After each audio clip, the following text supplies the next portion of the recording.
matrix of all time. Even a 12-year-old can draw such a matrix. As I have often said, I will not dignify any further this so-called drug matrix, which any ordinary lawyer knows too well properly belongs to the garbage can. Kaya nga, pinaglaruan ito kanina ng mga staff ko. May mga side comments sila dito. Kasi nga, anong klaseng drug matrix ito? Or anong klaseng matrix? I have never seen also anything like this. Can they not come up with something better? Something more professional looking? So, scrap paper lang yan, ma'am. Scrap paper. It belongs to the garbage can. Sa basura lang po ito pwedeng ilagay. Kayo na po ang humusga. Tingnan na lang po ninyo ang matrix na ginawa nila. Na miski 12 taong gulang na bata ay kayang i-drawing. Lahat po ng araw, palabas sa pangalan ko. Wala pong tumuturo sa akin dito. 2 o 3 sa nilink sa akin doon ay mga dating katrabaho ko lang. Yung iba po ay hindi maituturing na malapit sa akin o konektado sa akin. Lahat din ng araw, kung mapapansin nyo, ay tumuturo kay Governor Amado Espino. Pinapalabas ba nila na indirectly nagre-report ako o boss ko si Governor Espino? Nakakatawa naman talaga ito. Nakakatawa sila. Kung matatandaan po niyo, pinaimbestigahan ko sa NBI si Governor Espino nung DOJ Secretary pa lang ako ng murder complaint based on a testimony of a minor. At pinile nga ng NBI sa DOJ but was dismissed at the preliminary investigation level dahil marami daw butas sa kwento ng witness. Tapos ngayon, sasabihin kasabwat ko siya. Grabe talaga sila kung mag-imbento ng kwento. Sobrang katawa-tawa ito. This whole madness is almost laughable. Sa totoo lang, mga nakaraang ilang araw, sobra yung pangingit-ngit ko doon sa mga linalabas. Pero ngayong araw ho, nung nakita ko na itong matrix, natatawa na lang ako at naaawa na rin po ako sa Pangulo. Yan po ang totoo. Kaya sana po, maawa na rin sa akin ang Pangulo, natigilan na niya po yan. This is already madness, Mr. President. Ma'am, Secretary Aguirre, marami daw bumubuhos na mga nag-o-offer ng evidence sa DOJ. Bahala na sila kung meron talagang tunay na ebidensya. Bahala na sila kung anong gagawin nila sa so-called ebidensya. But may I again tell you what I told my second press con at the Kamuning Bakery? Wala po silang makukuha na tunay na ebidensya because I am absolutely 100% sure of myself. I am absolutely 100% sure of my innocence. I have no connections whatsoever to drugs, to the drug links. Napapagod na po ako. Sabi ko nga sa inyo kahapon, ayaw na nga ng pamilya ko at ng mga malalapit na kaibigan ko na magsalita pa rin ako tungkol dito. Dahil humahaba nga daw every time I speak. The next day, the President will also hold a press con, wasting so much government time. Imagine 3 to 4 hours. Minsan nagpre-press con and 3/4 of that, in the wee hours of the morning, 3/4 of that press con is all about me. So nagsasayang po ng oras dito. Mas marami pong dapat gawin ng Pangulo. Ako rin po, mas marami pa rin po akong dapat gawin. Nagsimula na ho yung mga seryosong trabaho dito.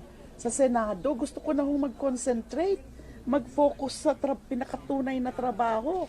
So, this will be the last time that I will be talking about this. I'm referring to my alleged involvement in illegal drugs na alam ko naman na nakakadamay lang ng mga ilang-ilang mga tao, nakakadamay ng mga tao maski sa mga personal na buhay ko, na ang real target naman talaga ako lang. So please, Mr. President, I'll be celebrating my birthday this Saturday. I'll be 57 years old. I'm still young.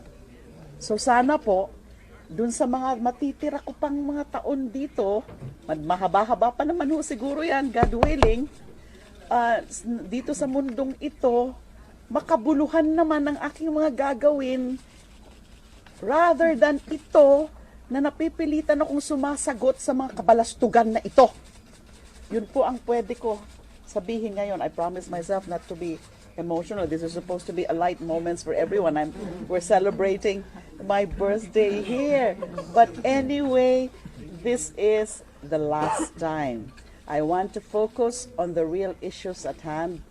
Yung pinakatrabaho po ko bilang Senado. Lubayan nyo na po ako. Please po. God bless you. Clarify ko lang po, no? Kasi si former Governor Espino, dinadawit po sa Black Sand Mine. Di ba meron po kayong final na Senate? Yes. Nag-file nga ako ng Black Sand because I really took a very proactive stance against illegal black sand mining. Dahil ako nga po ang nag-propose ng joint DOJ, DENR, DILG Fact-Finding Committee. Kasama ko po dyan noon nung nabubuhay pa si Secretary Jess, tapos si Secretary Mar na po. Although may representative lang siya po dyan na USEC sa committee na yan. And then si former Secretary Pahe, kasama din dyan sa committee. Alam po nila yan na marami kaming mga anti-illegal black sand mining operations in Ilocos Sur, in Batanes. Is it Batanes? Yung kay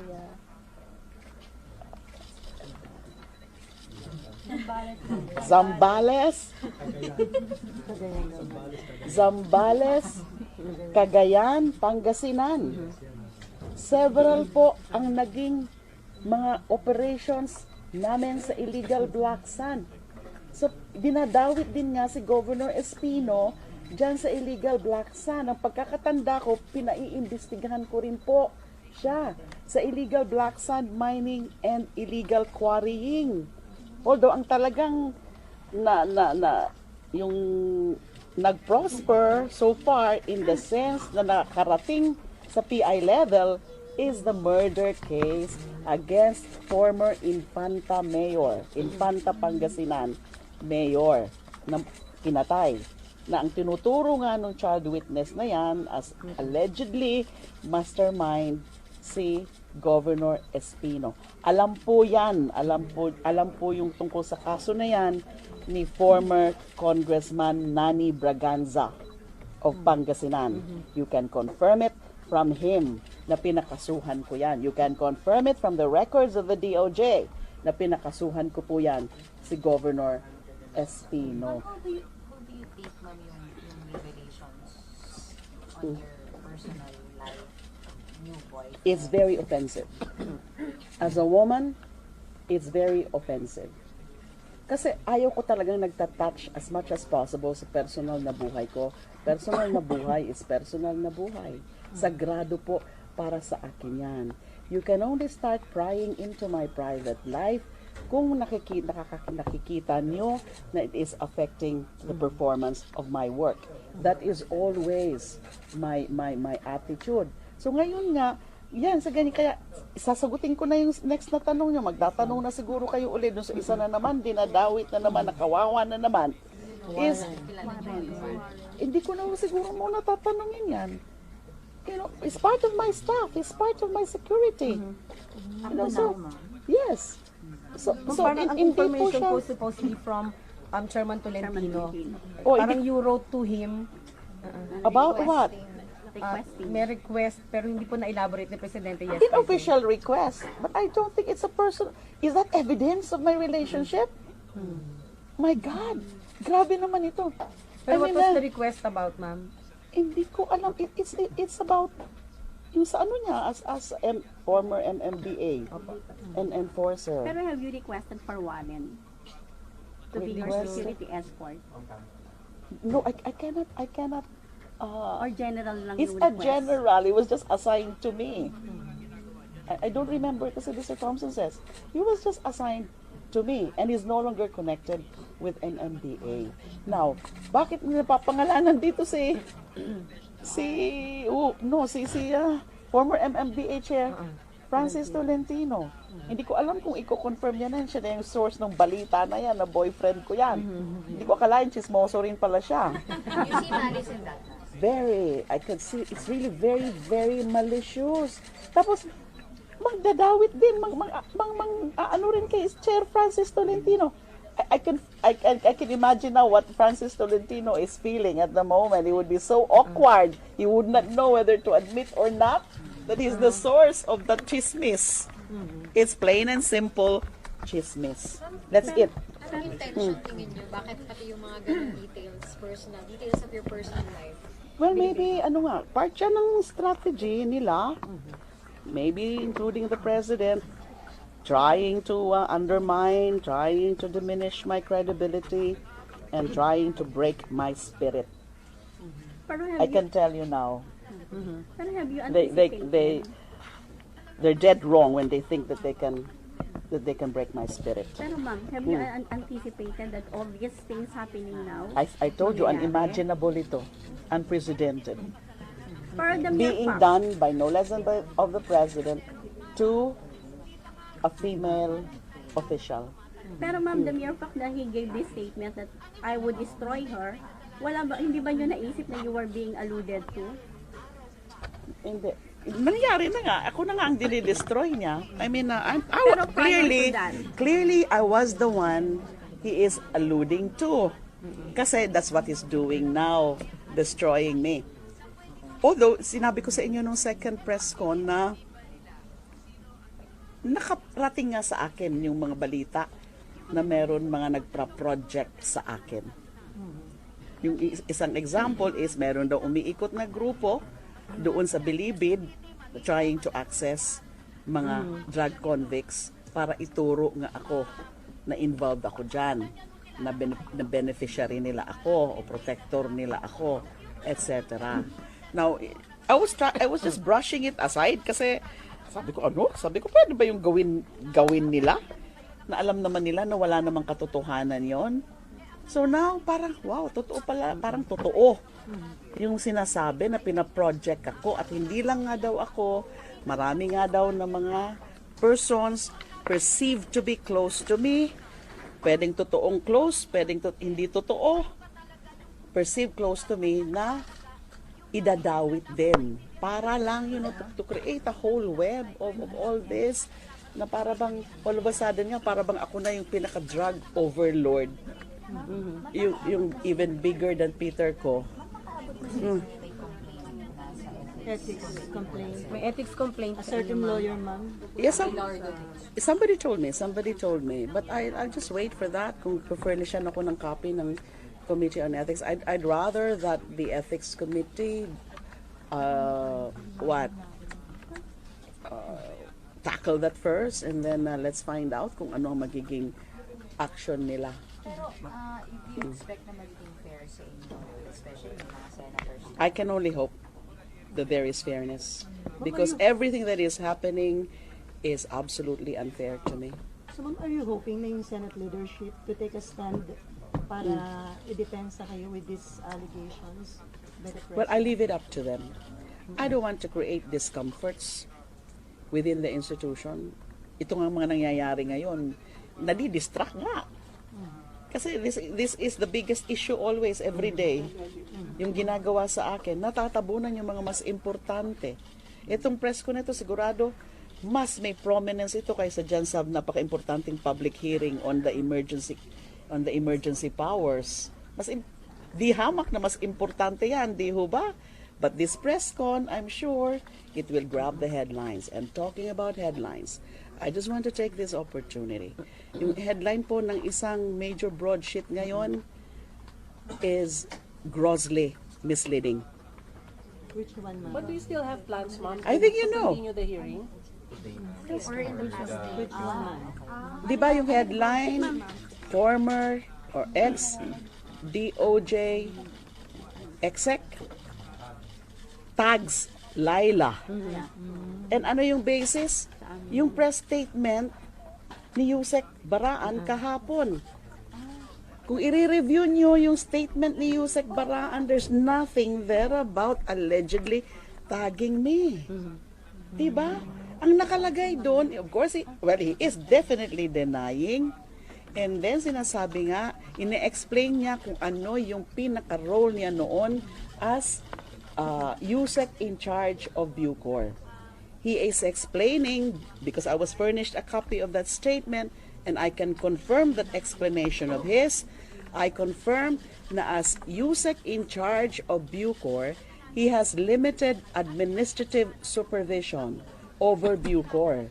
Wala siyang direct charge, direct supervision sa mga operations ng Bilibid and other penitentiaries under the jurisdiction of Bucor. Kasi naalala ko nga halos hindi yan sumasama sa akin dun sa mga raids ko, dun sa mga ocular inspection ko. Ang sumasama sa akin noon is former Director Bukayo, na unfortunately nadadawit din. Kawawa naman yung tao. Nandito siya sa gitna based on this trash matrix. Siya, Franklin Bukayo. Designated as PNP RD PRO1 through the help of De Lima. After retirement, he was appointed as Bucor chief. He resigned as chief because of alleged involvement of illegal drugs inside Bucor. Very, very malicious. Again, kawawa na naman na dadadawit. Kaya ho nag-resign si Director Bukayo dahil nga hindi na niya nakayanan yung mga naging problema, lalo na yung mga nadiskubre noong December 15, 2014 raid. Siya po ang sumama sa akin doon, yung sa kaibang officials of Bucor, and then after that, syempre dahil sa dami ng mga nadiskubre, kinutakti siya ng mga issues rin, and therefore hindi na niya nakayanan, nagkasakit na nga daw, and then umiiyak na yung pamilya niya, kaya nag-resign na lang. And now ang sabi na naman dito sa matrix ko nung ito, because of alleged involvement, nadawit na naman yung tao na nag-resign na nga. Paano na naman yung nafe-feel ng pamilya niya? So, oh God. Can we have the last two questions? Yes. Before we Si have lunch? Secretary Aguirre kanina, sinabi po niya, meron daw witness detailing yung bank accounts daw or the supposed drug money went. Although hindi naman daw po nakapangalan sa inyo, pero it will show daw na. Ay, sabi ko nga, ano man ang mga ebidensya na yan, wala silang maipapakita dyan na konektado ako. Absolutely none. And of course, I cannot speak for the others, pero mahirap talaga paniwalaan na merong mga nagsaserve sa akin as bagmen. Diba? But I can only actually speak for myself. I cannot speak for them. Pero ang pinaka-questionable lang dito is pinipilit nilang ini-involve, pinipilit nilang dinadawit, kasi alam ko, saywar nga ito eh. Alam ko, yung sowing intrigues. Nai-involve sila, na ilalagay yung pangalan nila dyan sa matrix, o kaya maidadawit sila ng so-called witness na yan, kung sino man yan, di, magiging vulnerable na sila. But you know, I don't know. Ma'am, nakuha na rin sa social ng Duterte camp yung dating NBI officials, sila Lasala and Esmeralda. Nasabi na kaya nila sila pinatanggal dahil parang matutuklasan na raw nila or may evidence na sila tungkol dun sa drug trade. Oh, that's an absolute lie. Again, that's a complete fabrication. Again, yung dalawang yan, may axe to grind. Kasi nga, hindi ba in my privilege speech, may iba-ibang forces na siguro ito. Gumagamit ng mga agents of vengeance. You know, yung dalawa na yan, umalis yan nung sa kalagitnaan ng I don't know, kalagitnaan na Napoles issue. Kaya nga rini-resurrect na naman nila yung Napoles issue na yan. Is the president who fired them? But I confirmed to the president that they have very bad record in the NBI. So sobrang galit ang mga yan sa akin, yung dalawa na yan. I can tell you that. So I'm not surprised anymore to hear from you na posibleng kasama rin sila dyan sa mga nag-aano nito. Mas, how do you feel na what's your sentiment on the fact na meron tayong ethics investigation sa Senate, but the and the DOJ, and the institution itself has not taken a stand on what's happening, on the allegations against you? Considering, I mean, this is supposed to be an independent. I'd rather that I keep first my sentiment relative to that matter to myself. Ma'am, kahit ang Thank you so much. Thank you so much.